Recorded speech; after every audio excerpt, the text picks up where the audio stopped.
Pay $4,400 for a Metas Tudor Black Bay monochrome. You pay almost $10,000 for a Rolex Submariner. And a Royal Oak Extra Thin, it costs like $36,000. Cheap is not a word that applies. The watch is often blurred. However, when you come to Guangzhou, you cannot see any problem just by looking at the price. What you need to be careful about is that the low quality movement inside will be sold at a high price. My suggestion is you can try it first or buy it through a legal way. I'm Sean. See you next time. 95% of the world's watches are made here, including the one you're wearing right now. Many big brand watches are produced or sourced for parts from here. This place is Shenzhen City, the world watch capital city. And in Shenzhen, you must not miss this factory. Asking y'all should receive. Tisa, where are the watch manufacturers? I did some digging and I found the watch manufacturers. There is a new scandal coming out of the luxury watch division. Listen, if you want to keep going to Rolex, if you want to keep going to AP and spending your money, go and do that. However, industry insiders are coming out, and I have their videos. People have even been fired from it for lifting the hood away from the ugly. Rolex, a name that screams luxury, status, and timeless power, has just made headlines around the world. But not for releasing another classic timepiece. No, this time, the brand is facing a wave of controversy that might change the luxury industry forever. Reports are coming in fast that Rolex has quietly slashed prices on some of its most sought-after models. And while this might sound like a generous move to make watches more accessible, insiders say there's something much deeper going on. A group of Chinese manufacturers is claiming Rolex's empire is built on markup lies, inflated scarcity, and branding tricks. These explosive claims are spreading like wildfire, turning the spotlight on a brand once considered untouchable. As Rolex tries to defend itself, luxury collectors and everyday fans alike are left wondering, has the emperor lost its crown? It all started with a viral storm of videos and social media posts from Chinese watchmakers and industry insiders. These weren't random internet rumors. These were detailed side-by-side comparisons showing Rolex timepieces next to expertly made factory alternatives. And the similarities were shocking. According to some manufacturers, Rolex's production cost for watches that retail for $10,000, maybe less than $500. They didn't just say it, they showed it, with teardown footage, specs, and material comparisons. One viral clip even exposed how certain parts in Rolex watches are nearly identical to those used in replicas.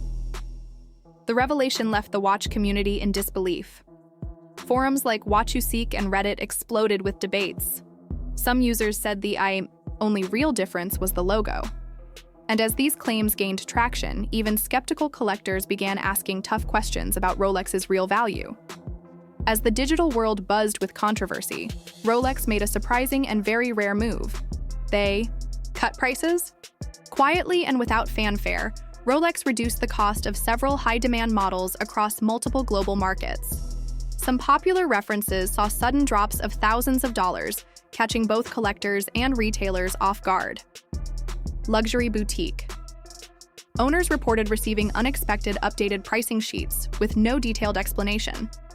Rolex tried to explain it away, calling it a post-COVID inventory adjustment. But the timing was a little too convenient for many.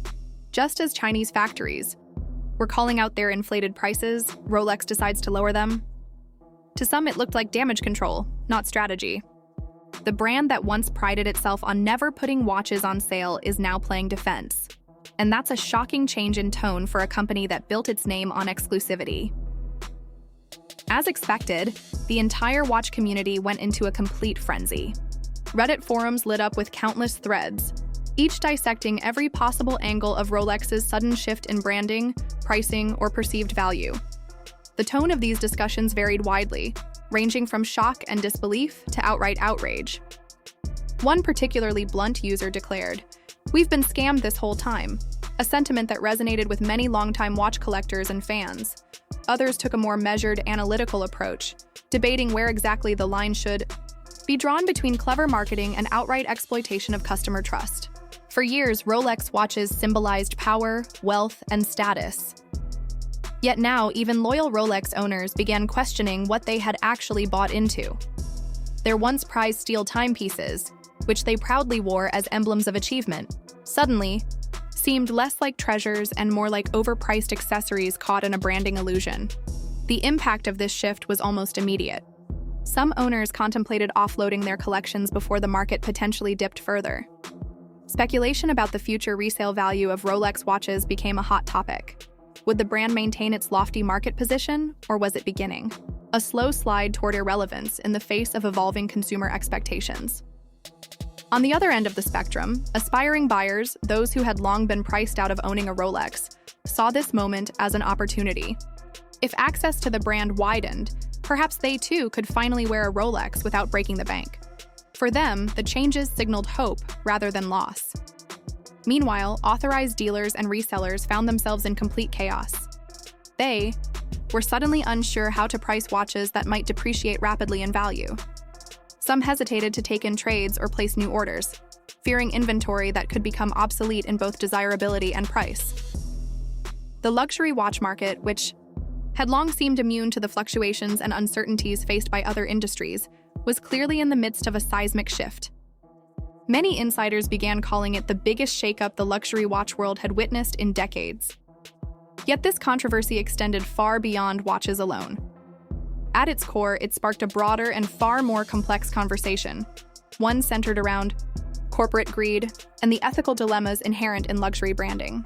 The question arose, are people truly paying for craftsmanship and heritage, or are they merely buying into a meticulously crafted illusion of exclusivity and status? Critics of luxury brands, including Rolex, argued that these companies had long used tactics such as artificial scarcity to inflate value. Limited production numbers, long wait lists, and tightly controlled supply chains all contributed to a sense of rarity and desire. But in a world where consumers are more informed, skeptical, and value-conscious than ever, such practices may no longer be sustainable. Enter the Chinese manufacturers shaking up the space with an entirely different philosophy. These companies boldly claim that luxury no longer needs to be synonymous with excessive prices. Leveraging modern manufacturing technologies and global supply chains, they argue they can produce timepieces equal in build quality, aesthetics, and functionality to a Rolex at a fraction of the price. And that claim is resonating. If a $500 watch can deliver the same experience as a $10,000 one, then what exactly are customers buying when they choose the latter? For many, it turns out the answer has less to do with timekeeping and more to do with perceived status. And that perception is rapidly being challenged. This shifting mindset is deeply unsettling for brands built on legacy and image. If luxury becomes democratized, if the illusion begins to crack, what becomes of companies like Rolex, whose value lies largely in what people believe they're buying? The impact of this cultural shift is already evident in unexpected places, like social media. A number of celebrities, once known for proudly flaunting their Rolex collections, have gone conspicuously silent. Some quietly removed "you Rolex" from old Instagram posts. Others made cryptic statements about fake luxury or hinted at the dangers of mistaking price for value. One high-profile rapper even tweeted, "Man, I could have just gone with Casio," a post that quickly went viral and sparked heated online debates. In the influencer world, where Rolex once reigned supreme as the watch of choice for those looking to project affluence, a different trend is emerging. Influencers who previously spent thousands on authentic Rolexes are now showcasing watches from micro-brands or even proudly displaying high-quality replicas, referred to euphemistically as dupes. These watches, often indistinguishable at a glance from the real thing, allow wearers to enjoy the look and feel of luxury without the hefty price tag. What was once considered inauthentic or even shameful is now being embraced as smart and subversive. The message is shifting. It's no longer about showing off what you can afford. It's about being savvy enough not to overspend for branding alone. All of this poses a massive challenge to Rolex's long-standing marketing model. For decades, the brand relied on a potent combination of heritage, celebrity endorsements, and carefully crafted scarcity to maintain its elite image. But as that image begins to fray, the very notion that owning a Rolex makes one elite is no longer a given. In fact, in some circles, flaunting a Rolex might even attract criticism, seen as outdated or out of touch in a culture that increasingly values authenticity, financial wisdom, and ethical consumption. This moment represents more than just a controversy about a single brand.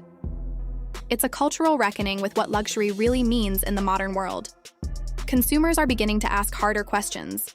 What am I really buying? Who profits from my purchase? Is the value intrinsic or invented? And perhaps most importantly, is it still worth it? These are not easy questions for companies like Rolex to answer. The brand finds itself at a crossroads, caught between its storied past and an uncertain future. One thing is clear: the days of unquestioned brand worship in the luxury watch world are numbered. What comes next will depend on how well these legacy brands adapt, or whether they can adapt at all. So what happens next for Rolex? That's the million-dollar question, and one even they might not know the answer to right now. Will the brand eventually admit that its pricing model was flawed? Or will it double down on the exclusivity image that built its empire? Could more manufacturers step forward with even more detailed leaks, dismantling the luxury illusion piece by piece? Some insiders predict Rolex might need to reinvent itself for a younger, more tech-savvy generation, one that values function, transparency, and design over brand name alone. Others fear resale values could tank if confidence in the brand drops. Further, there's even speculation that Rolex might consider shifting production strategies or adjusting marketing to stay ahead of the scandal.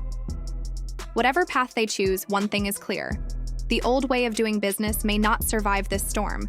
So now it's your turn to weigh in. Do you think Rolex is still worth the price tag? Or have Chinese manufacturers finally exposed the luxury illusion for what it really is? Is this just one bump in the road, or the beginning of a major shift in how we view status symbols and elite brands? Drop your thoughts in the comments. We want to hear from lifelong collectors and newcomers alike.